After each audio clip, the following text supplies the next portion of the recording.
여러분, 지금 재테크가 중요한 게 아니라 이 종이 화폐, 돈이 없어질 수도 있다고요. 어?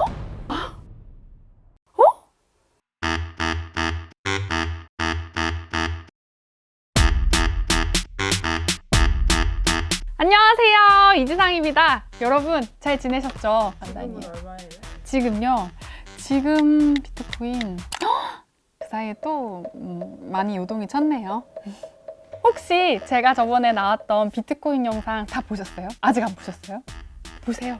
여기 이것 때문에 제가 다시 나왔거든요. CBDC 아까 앞에 나왔었잖아요. 다음번에 기회가 되면 해보도록 하겠습니다. 기회가 되면이었거든요. 근데 아니 정말 생각지도 못하게 진짜 많은 분들이 CBDC 얘기해주세요. CBDC 궁금합니다. CBDC 기다릴게요. 이런 댓글 진짜 많이 달아주셨더라고요. 누가 CBDC 소리를 내었는가? 누구야?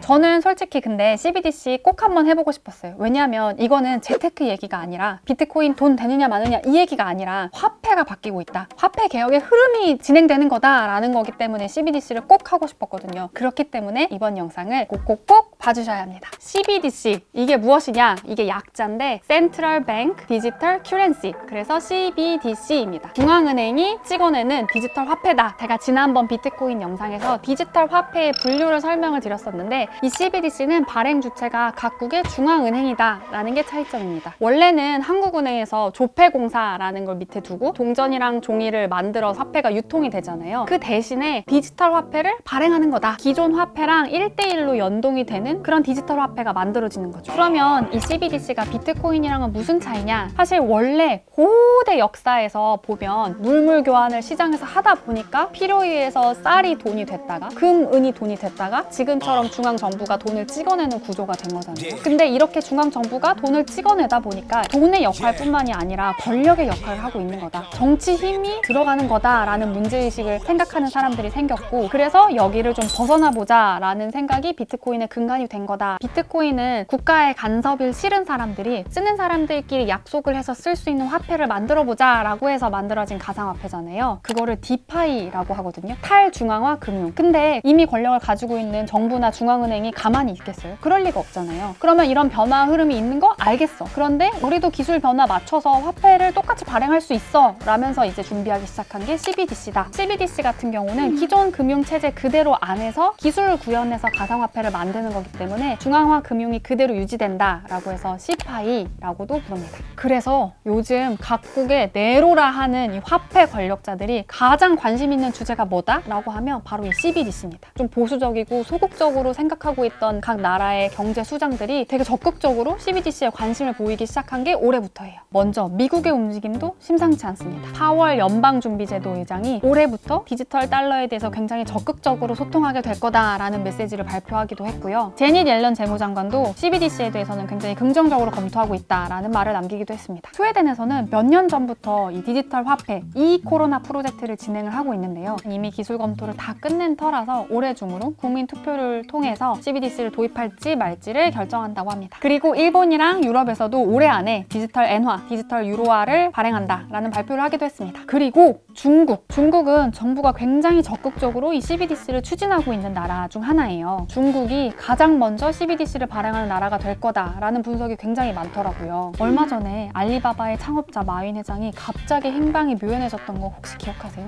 사라졌었잖아요. 마윈 회장이 엔트그룹의 IPO, 기업 상장을 추진했었는데 중국 정부의 길들이기에 의해서 사실상 무력화됐다라는 이야기 많았잖아요. 그 일의 배경에 대해서도 여러 가지 설이 있지만 이 CBDC와 관련돼 있다라는 분석이 굉장히 많더라고요. 이미 중국 소비자들은 알리바바가 하고 있는 알리페이를 굉장히 많이들 쓰고 있거든요. 재래시장에 가도 QR코드 놓고 다 알리페이로 결제를 하는 세상이에요. 그래서 정부 입장에서는 이 기존 페이 시장을 좀 흔들 필요가 있다라는 계산이었다는 거죠. 중국이 왜 이렇게 정부 차원에서 CBDC에 적극적인가를 보면 세계 경제를 휘두를 힘을 갖고 싶다라는 마음도 있습니다. 미국이 지금은 세계 경제 대통령으로 돼 있잖아요. 미국 경제가 무슨 결정을 하느냐에 따라서 전 세계 경제가 영향을 미치는데 그 근간에는 세계 경제 통화로 달러가 통용되기 때문이다. 국가 간의 거래나 결제의 기본이 되는 통화를 기축통화라고 하는데 지금 달러가 기축통화거든요. 무역을 하거나 뭐 기름을 사거나 이럴 때도 다 기준이 되는 게 달러잖아요. 모든 세계 경제에 영향을 미치다 보니까 그러니까 달러 패권이다, 화폐 권력이다 이렇게 부르기도 하거든요. G2로 급부상한 중국 같은 경우는 이 달러에 연동된 세상을 흔들고 싶고 바꾸고 싶은 거고요. 그래서 중국이 디지털 위안화 확장에 가속도를 내고 있고 미국이 가만히 있지 않은 배경에는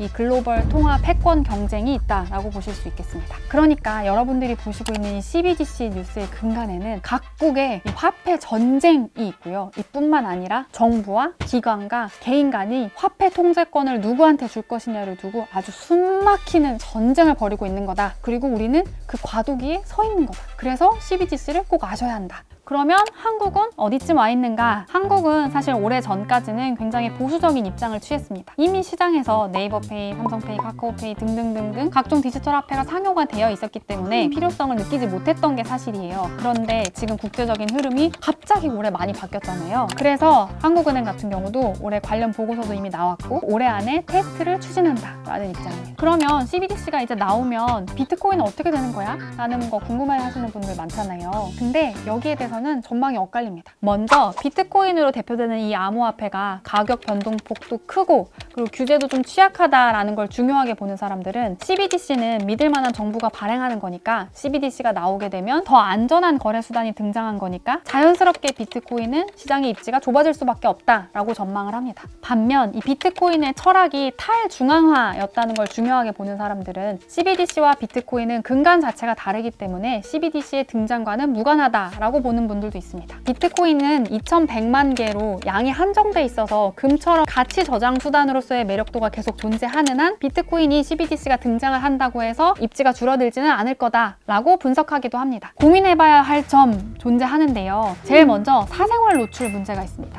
이 디지털 화폐가 되면 모든 금융 거래 기록이 1원 단위까지 다 기록에 남는 거거든요. 어디에? CBDC 같은 경우는 중앙은행이 거래 기록을 모두 가지게 되는 거죠.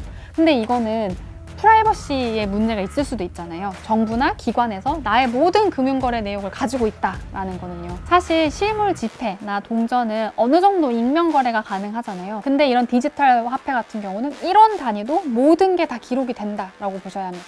실제로 블룸버그는 중국에서는 CBDC와 관련해 사생활이 전혀 권리적거리는 이슈가 아니지만 미국과 유럽에서는 당국의 사생활이 노출된다는 점을 용인하기 어려운 문화다라고 분석하기도 했습니다. 또 CBDC가 발행됨으로 인해서 디지털 격차가 더 커질 거다라는 우려도 있습니다. 이 CBDC를 사용하려면 스마트폰이 있어야 하는데 금융 소외계층이 발생할 수 있고 그 금융 소외계층이 CBDC를 사용할 수 없을 때 또 불평등이 그만큼 커질 수 있다라는 우려가 나오는 거죠. 그래서 이러한 금융 소외계층을 어떻게 포용할 것인가는 정부와 기관들이 계속 고민해야 할 문제라고 생각합니다. CBDC 얘기는 여기까지인데요. 여러분들은 비트코인의 미래 그리고 CBDC의 미래 어떻게 생각하시나요? 댓글 많이 달아주시면 제가 또 찬찬히 열심히 하나하나 다 읽어보도록 하겠습니다.